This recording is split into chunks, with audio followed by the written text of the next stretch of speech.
Bonjour, je m'appelle Roland et bienvenue sur ma chaîne YouTube et surtout bienvenue dans la partie 2 de ma playlist Comment je suis arrivé aux États-Unis.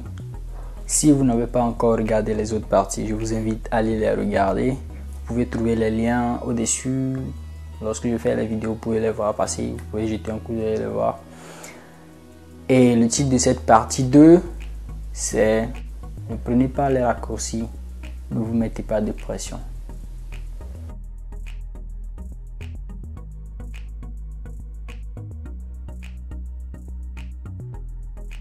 Lorsque j'ai rejoint réellement le YMCA en 2017, j'ai rejoint une union locale campus, qui était une union locale en voie d'inactivité, en voie de disparition, parce que c'est une union locale basée au sein de l'université. Donc, ce qu'il dit, c'est les étudiants qui y sont. Et puis, un étudiant en moyenne passe 3 à 4 ans à l'université. Et puis après, il quitte. Donc, c'était une union locale qui voit beaucoup de gens venir et repartir. Donc, lorsqu'ils repartent, ils vont dans leurs autres activités. Ils ne sont plus trop là. Donc, il n'y a plus trop d'activités. Alors, c'était à nous, les nouveaux, de remettre le feu. Alors, nous qui sommes motivés, on veut travailler, on a un objectif. Qu'est-ce que nous devons faire? C'est là que nous avons pris de grandes responsabilités très tôt au sein de l'union locale. Moi et mon ami qui s'appelle Timothée, puis quelques-uns qui sont restés avec nous et qui ont travaillé beaucoup plus avec nous. Mais il y avait aussi des gens qui ont travaillé avant nous, qui ont donné un nom à cette union locale, qui nous ont motivés aussi. J'avais une motivation, alors je devais tout faire pour faire ce qu'il faut. Je voulais quelque chose, je voulais gagner ce programme pour voyager et aller jouer au football. Alors je me suis mis au travail, et le travail c'était quoi? L'organisation de tout ce qui se passe dans l'union locale, les réunions, les activités. Avec l'union régionale, lorsqu'on organise quelque chose, on est toujours là. L'union nationale, on a besoin de nous, on est toujours là. On faisait tout ce qu'il fallait. Alors puisque nous étions là pour une raison, nous devons faire ce qu'il faut. J'avais fait beaucoup de sacrifices. Le YMCA avait une priorité pour moi. Même le YMCA était là avant les études. Quand il y a quelque chose avec le YMCA et qu'il y a un cours, j'étais capable de zapper le cours pour aller faire ce qu'il fallait. Je ne vous dis pas de faire la même chose parce que c'était vraiment très risqué. Et ça pourrait ne rien donner. Je m'étais donné à fond. J'utilisais mon argent, mon temps, mon énergie, mes talents pour faire ce qu'il faut. Si vous voulez quelque chose dans la vie, faites ce qu'il faut. Ça doit être un mot de base pour vous, faire ce qu'il faut. Je voulais gagner ce programme pour aller en Allemagne, comme beaucoup d'autres personnes. Alors j'ai fait ce qu'il faut, j'ai travaillé. C'était vraiment un travail acharné pour avoir un résultat. Donc tout s'est passé et le moment est venu pour postuler. On a postulé, on a donné les dossiers, tout ce qu'il faut, avec de bons lettres de motivation et tout. Et on a proclamé, on a appelé les gens. Je n'étais pas sélectionné. On ne m'avait même pas appelé pour l'interview. C'était vraiment un choc que j'ai eu parce que je comptais vraiment sur ça. J'avais vraiment compté sur ça. C'était vraiment une déception pour moi. Et il n'y avait pas longtemps, en ce moment, quelques mois avant, j'avais eu un goumen.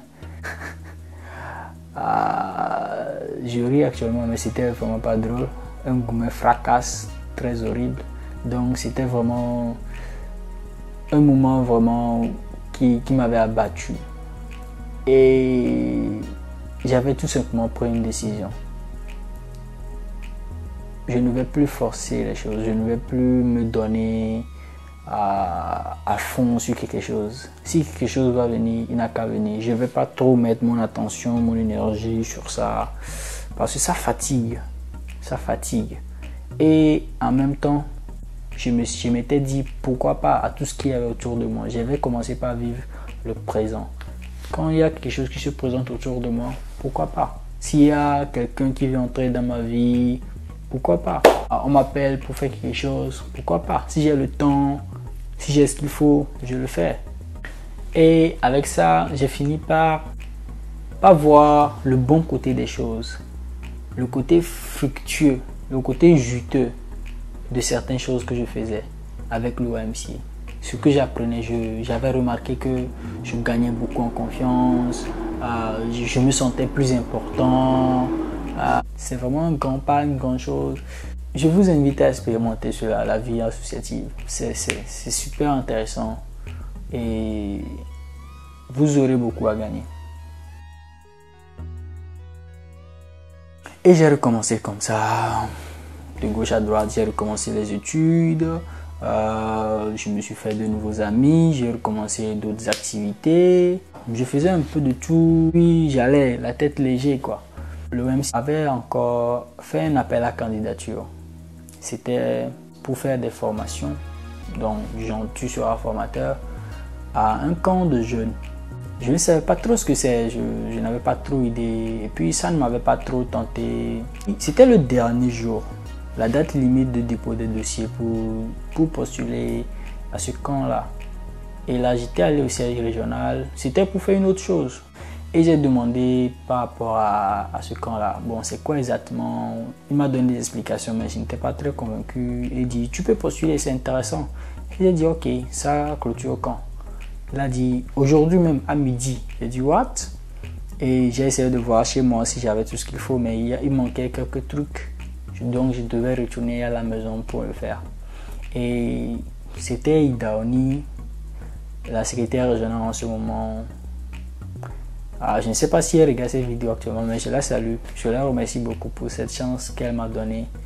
Elle m'avait dit, je peux aller à la maison et puis on va se voir. Je vais lui donner mes dossiers. J'ai dit, ok, il n'y a pas de problème. Je suis allé à la maison, j'ai fait tout. Là où on devait se voir, elle n'était pas là. J'ai dû envoyer les dossiers par WhatsApp à 14 h, alors que ça clôture à midi. Donc, j'ai postulé 2 heures après à ce programme-là. Mais plutôt, j'avais aussi postulé à un programme de travail sur le projet justice avec le YMCA Togo, qui était en collaboration avec aussi une autre association. C'était l'observation. Ouais, l'observation aux élections locales. C'était en 2019. Alors, j'avais postulé, on avait suivi les formations et puis on nous avait sélectionné. C'était sûr, on allait le faire et puis on allait le payer, je pense, entre 30 000 et 50 000, un montant comme ça. Donc, c'était beaucoup d'argent. J'avais même déjà planifié ce que j'allais faire avec cet argent. Et voilà, j'étais dans les deux programmes là. Et puis un beau jour, on m'appelle pour le programme, le camp. Que le camp va commencer, on doit aller pour la formation des formateurs. Et puis après, on va sur le camp. J'étais le seul à Lomé à avoir postulé, j'étais allé. On a fait la formation. C'était un 27 juin. Et puis le 29 juin, on me fait savoir que le 30 ce serait l'élection. Alors que le camp va finir le 5 juillet. Alors je devais choisir soit quitter, retourner à Lomé pour travailler, gagner 50 000 ou 30 000, ou soit rester avec les enfants, s'amuser, apprendre. Et je ne savais pas ce qu'on allait gagner à la fin. On n'avait pas dit qu'on va nous payer, on nous a simplement dit qu'on allait payer le déplacement et le manger. Mais je me sentais plus avec les formations. C'est un peu ce que je suis en train de faire actuellement. Parler aux gens, aider quelqu'un à changer sa vie, dire quelque chose qui va changer sa mentalité, qui va le faire réussir. C'était quelque chose que j'aimais beaucoup. Et si je veux vous donner un conseil par rapport à ça, faites ce que vous aimez faire. Ne suivez pas forcément l'argent ou quelque chose d'autre, mais faites ce que vous aimez faire. Et c'est en ce temps-là j'ai choisi le camp.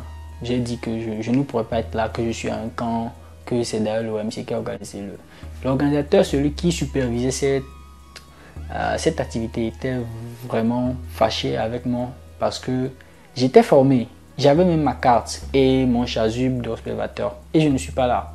C'est normal qu'il soit énervé. Actuellement, notre relation a coupé, a réduit. Il n'y avait plus trop ça. Et il avait parfaitement raison. Et je suis resté au camp. Je suis resté au camp. On s'est bien amusé, on s'est bien marré. Et surtout, j'ai rencontré une femme qui m'a permis d'être ici aujourd'hui. Comment est-ce que j'ai fait pour la conquérir?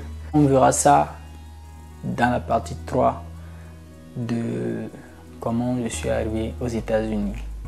Si vous avez aimé cette vidéo, n'hésitez pas à mettre votre pouce bleu, de la partager à vos amis, à qui vous pensez que ça pourrait inspirer, parce que ça me fait plaisir d'inspirer les gens. Abonnez-vous pour ne pas rater mes prochaines vidéos. Si vous avez des questions, n'hésitez pas à les poser dans les commentaires. Je me ferai le plaisir de vous répondre soit par une autre vidéo, soit en privé si possible.